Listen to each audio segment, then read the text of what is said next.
जय श्री सीताराम।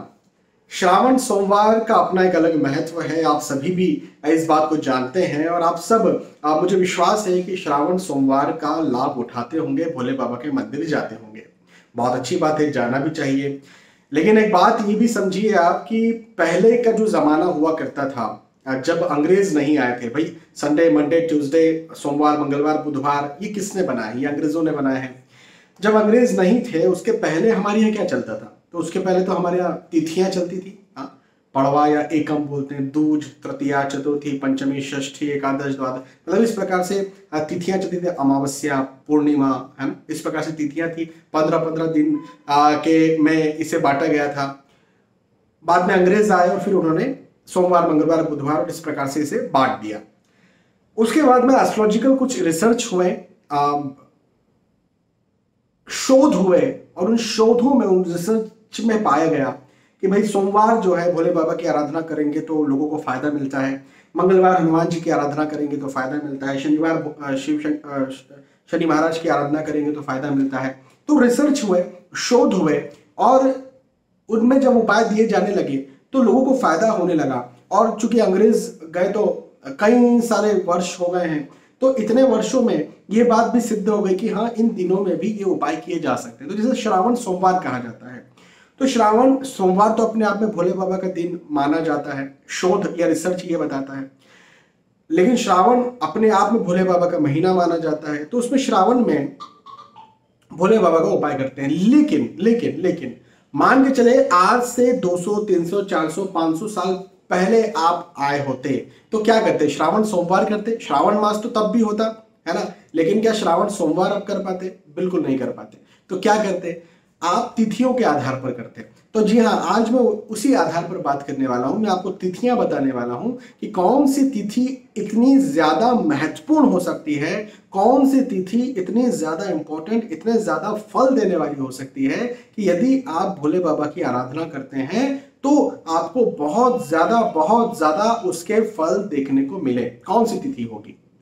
तो वो तिथि मैं आपको यहां पर बता रहा हूं। देखो, भोले बाबा की आराधना जब मैं कहता हूं तो वैसे तो आराधना के बहुत सारे मीनिंग्स हो सकते हैं, लेकिन भोले बाबा तो भोले हैं। तो भोले हैं तो उन पर शुद्ध जल, तांबे के लोटे में या चांदी के लोटे में शुद्ध जल लेकर के भी भोले बाबा पर यदि चढ़ा दिया जाए तो भी भोले बाबा खुश हो जाते हैं। दिल से प्रेम होना। अब इसके आगे आपको यदि लगता है कि मैं शहद से, घी से, शक्कर से, दूध से उन्हें स्नान कराऊं, पंचामृत से, दही से उन्हें स्नान कराऊं, उन्हें नहलाऊं, है ना, गन्ने का रस चढ़ाऊं, हाँ, चंदन लगाऊं, तो ये उनका श्रृंगार करूं, तो ये आपकी फिर भावना है, आप कर सकते हैं। लेकिन शुद्ध जल से भी भोले बाबा खुश हो जाते हैं। तो आराधना का मतलब शुद्ध जल चढ़ाना भी हो सकता है। बाकी फिर आपकी जैसी इच्छा, जैसे भाव। और आगे बढ़ते हैं तो फिर जैसी इच्छा, जैसे भाव। तो मैं आपको बता रहा हूं कि अमावस्या, देखिए श्रावण मास की अमावस्या बहुत ज्यादा महत्वपूर्ण है। जी हाँ, बहुत ज्यादा महत्वपूर्ण है। भोले बाबा जो हैं उनकी आराधना यदि आपने किसी भी अमावस्या पे कर ली, आपको बहुत ज्यादा अच्छे रिजल्ट्स देखने को मिलेंगे। और ऊपर से श्रावण मास की आराधना, फिर तो क्या ही कहना। देखो, अमावस्या बदनाम क्यों है? अमावस्या बदनाम इसलिए है क्योंकि इस दिन चंद्र देवता जो मन के कारक माने जाते हैं वो बिल्कुल शून्य हो जाते हैं, मतलब वो दिखते नहीं है। और चंद्र मन के कारक यदि शून्य हो गए तो फिर हमारे शास्त्रों में यदि मन ही शून्य हो गया, है ना, यदि मन ही खत्म हो गया तो फिर सब कुछ खत्म हो गया। हमारे शास्त्रों में, हमारे ऋषि मुनियों ने ये माना है। मन को, साइकोलॉजी को, कॉन्शियस, सबकॉन्शियस माइंड को सबसे आगे रखा है हमारे ऋषि मुनियों ने। इसलिए जो अमावस्या का दिन होता है, अमावस्या की तिथि होती है, अमावस्या की रात होती है, उसको अच्छा नहीं माना जाता। क्योंकि अमावस्या की रात बिल्कुल अंधेरी होती है, काली होती है, तो इसमें भूत, पिशाच, है ना, दैत्यगण, इनका भी घूमना फिरना कहा जाता है, इनका भी उद्गम कहा जाता है। लेकिन एक बात आपको बताऊं, शिवशंकर भगवान का एक नाम भूतनाथ भी है। हाँ, भूतेश्वर भी है। तो यदि भूतेश्वर है, भूतनाथ है, तो ये भूतों के भी नाथ हैं। भोले बाबा की बारात में कौन कौन गए थे? भोले बाबा की बारात में अधिकतर तो भूत, प्रेत, हाँ, यही सब लोग गए थे भोले बाबा की बारात में, जब भोले बाबा की शादी हुई थी। तो अमावस्या का जो दिन होता है, उस दिन भोले बाबा और ज्यादा एंजॉय करते हैं। भाई भोले बाबा पर आपके हमारे जैसे चंद्र का प्रभाव थोड़े पड़ता है। हाँ, भोले बाबा के तो माथे पर चंद्र विराजते हैं, भोले बाबा के तो अधीन चंद्र हैं। तो इस दिन भूत प्रेतों का तो निवास होता है। भोले बाबा कुछ ज्यादा ही खुश होते हैं अमावस्या के दिन, क्योंकि वो अपने इनके जो शिष्यगण हैं जिनके साथ भोले बाबा ज्यादा एंजॉय करते हैं, वो सब भोले बाबा के पास आते हैं, भोले बाबा से प्रीति रखते हैं, प्रेम रखते हैं, भोले बाबा के लिए कुछ करते हैं, भोले बाबा के लिए मनोरंजन करते हैं, भोले बाबा की भक्ति करते हैं, भोले बाबा का नाच गान करते हैं। तो ऐसी स्थिति में जब भोले बाबा ज्यादा प्रसन्न है, तब यदि आप भोले बाबा की आराधना करेंगे, अमावस्या की तिथि में भोले बाबा की आराधना करेंगे, तो आपको बहुत ज्यादा लाभ मिलेगा। मैंने कहा ना, आराधना का मतलब पंचामृत से चाहे तो आप भोले बाबा को स्नान करवाइए, और नहीं तो शुद्ध जल ही चढ़ा दीजिए। तांबे या फिर चांदी के लोटे में शुद्ध जल चढ़ाइएगा, मेरी इस बात का जरूर ध्यान रखिए। हाँ, एक बात। अगली बात ये कि इसके बाद में एक और तिथि है पूर्णिमा। भाई अमावस्या पर तो जो चंद्रमा होते हैं वो बिल्कुल भी नहीं होते हैं, जीरो होते हैं, लेकिन पूर्णिमा पर पूर्ण चंद्रमा होते हैं। तो पूर्णिमा के दिन भोले बाबा को शशि शेखर भी कहा, भूतेश्वर कहा गया, भूतनाथ कहा गया, हमने उनकी बात कर ली, लेकिन शशि शेखर भी है भोले बाबा। हाँ, माथे पर चंद्रमा, शशि मतलब चंद्रमा, शेखर मतलब माथा, शशि शेखर, माथे पर चंद्रमा किसके हैं? श्री भोले बाबा के हैं। तो जब चंद्रमा ज्यादा खुश होता है, वह दिन है पूर्णिमा। पूरा चंद्रमा होता है ना, पूरा निखरा हुआ चंद्रमा होता है, और उस समय जब आप भोले बाबा पर जल चढ़ाते हैं, तो भोले बाबा तो खैर अपने आप में प्रसन्न होंगे, लेकिन चंद्रमा का भी एक बहुत बड़ा उपाय होता है। और जैसा मैंने कहा कि हमारे ऋषि मुनियों ने सबसे पहले यदि किसी को रखा है तो मन को रखा है, साइकोलॉजी को रखा है, कॉन्शियस सबकॉन्शियस माइंड को रखा है। और मुझे आप बताइए कि क्या साइकोलॉजी सब कुछ नहीं है? मैं कहता हूं एवरीथिंग इज अ साइकोलॉजी। एक शराबी को नाले में पड़ा हुआ है, वो वहां पर भी वो गाने गा रहा है क्योंकि उसको मजा आ रहा है, और एक डल्लब के गद्दे पर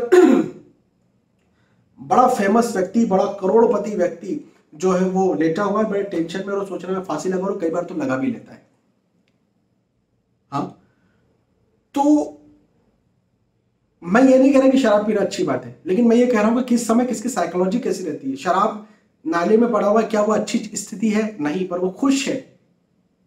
यही तो है, वो इस जीवन में खुश है। वो भाई उतने समय तक खुश है। यदि वही नशा उसे जिंदगी भर रहेगा तो जिंदगी भर खुश रहने वाला है। आप समझ रहे? मैं ये नहीं कह रहा कि वो बहुत अच्छी स्थिति है उसकी और ऐसा ही होना चाहिए, लेकिन मैं आपको बता रहा हूं कि साइकोलॉजी इज एवरीथिंग। तो यदि आप पूर्णिमा के दिन भोले बाबा की आराधना करते हैं, भोले बाबा पर जल चढ़ाते हैं, या फिर पंचामृत से भोले बाबा को स्नान कराते हैं, तो आपका मन बहुत अच्छा होता है, डिसीजन मेकिंग पावर अच्छा होता है, आप जो निर्णय लेते हैं फिर उससे आपके कार्य सफल होते हैं, आपकी इज्जत होती है, आपकी प्रतिष्ठा होती है, अपने कार्य में सफल होते हैं। खासतौर पर स्टूडेंट्स के लिए पूर्णिमा पर जल चढ़ाना बहुत अच्छा होता है। इसके बाद आता है एक प्रदोष की तिथि। हाँ, प्रदोष का दिन आता है। प्रदोष के दिन भी भोले बाबा पर जल चढ़ाना, प्रदोष की तिथि जो आती है उस दिन भोले बाबा पर जल चढ़ाना, भोले बाबा की आराधना करना बहुत अच्छा माना जाता है। और प्रदोष की जब तिथि है, तो उस प्रदोष की तिथि में, प्रदोष काल में, देखो एक तो पूरा दिन हो गया, उसको हम तिथि कह रहे हैं, और एक काल हो गया। काल का मतलब 1 घंटे का, आधे घंटे का एक समय।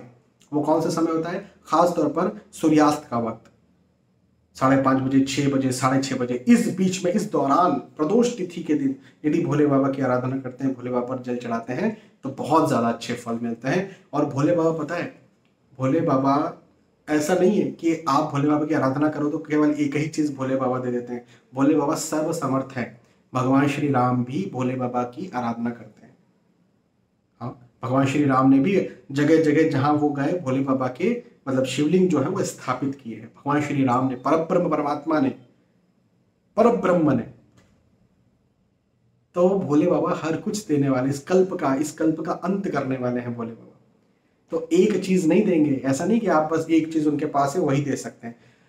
आप जो कुछ मांग सकते हो अपने जीवन में, जो कुछ, चाहे भौतिक चाहे आध्यात्मिक, जो कुछ मांग सकते हो, वो भगवान श्री राम ने तो यहां तक कहा है कि जेहि पर कृपा न करहि पुरारी, सो मुनि भक्ति न पावे हमारी। इसका मतलब ये, भगवान श्री राम कहते हैं, एक मुनि से कहते हैं कि जिस पर भोले बाबा की कृपा नहीं हो वो मेरी भक्ति भी नहीं पा सकता। तो भगवान श्री राम की भक्ति भी भोले बाबा के बिना नहीं मिलती। आप भौतिक जीवन की तो बात ही क्या कर रहे हैं फिर।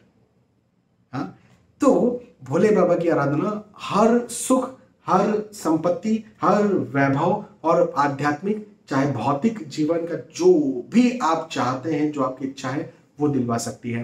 तो इन 3 दिनों को खास समझ करके, अमावस्या, प्रदोष और पूर्णिमा, इन 3 दिनों को खास समझ करके यदि आप भोले बाबा की आराधना करते हैं, उन पर जल चढ़ाते हैं पंचामृत से, और यदि पंचामृत से स्नान, पंचामृत में क्या क्या आता है, एक होता है मिश्री, है ना, खड़ी शक्कर जिसको बोलते हैं, शुगर रॉक। आजकल शक्कर भी ली जाती है, लेकिन मैं शक्कर चूंकि फैक्ट्री में बन करके आती है, किस किस प्रोसेस से गुजरती है, तो मैं शक्कर की बात नहीं करता, मैं तो मिश्री की, खड़ी शक्कर की बात करता हूँ। एक होता है दही, एक होता है दूध, हाँ, शहद, हाँ, उसमें जल भी आप मिला सकते हो, उसमें आप इत्र भी मिला सकते हैं। तो इतनी जो चीजें हैं, यदि आप ये मिलाते हैं और ये मिलाने के बाद में गंगा जल, यदि गंगा जल मिला लिया, नर्मदा जल मिला लिया, पवित्र नदी का जल मिला लिया, तो और फिर क्या ही कहने। ये मिला करके जब आप भोले बाबा की आपके ऊपर चढ़ाते हैं, या घी, इसमें घी भी मिला करके भोले बाबा को अच्छी तरह से नहलाते हैं, तो भोले बाबा और प्रसन्न होते हैं। ठीक है, तो मेरा विश्वास ये है कि आप हर श्रावण सोमवार में जाइए, बिल्कुल जाइए, भोले बाबा की आराधना कीजिए। और मैं तो कहता हूँ रोज कीजिए, लेकिन रोज नहीं कर सकते, हर सोमवार नहीं कर सकते, तो आप कम से कम अमावस्या, प्रदोष और पूर्णिमा जब भी आती है, तब जरूर कीजिए भोले बाबा की आराधना। बहुत ज्यादा फल मिलेगा। चाहे आप पढ़ाई लिखाई करते हो, नौकरी व्यवसाय प्रोफेशन करते हो, चाहे आप पारिवारिक तौर पर कुछ चाहते हो, चाहे शादी करना चाहते हो, परिवार को खुशहाल चाहते हो, बच्चे पैदा करना चाहते हो, आध्यात्मिक जीवन में सफलता चाहते हो, मन की शांति चाहते हो, स्वास्थ्य ठीक करना चाहते हो, जो चाहते हो, भोले बाबा वो सब चीजें देंगे। ठीक है, बहुत बहुत धन्यवाद। फिर मिलते आने वाले वीडियोज और एपिसोड्स में। तब तक के लिए आज के इस वीडियो आपसे विदा चाहता हूँ। जय श्री सीताराम।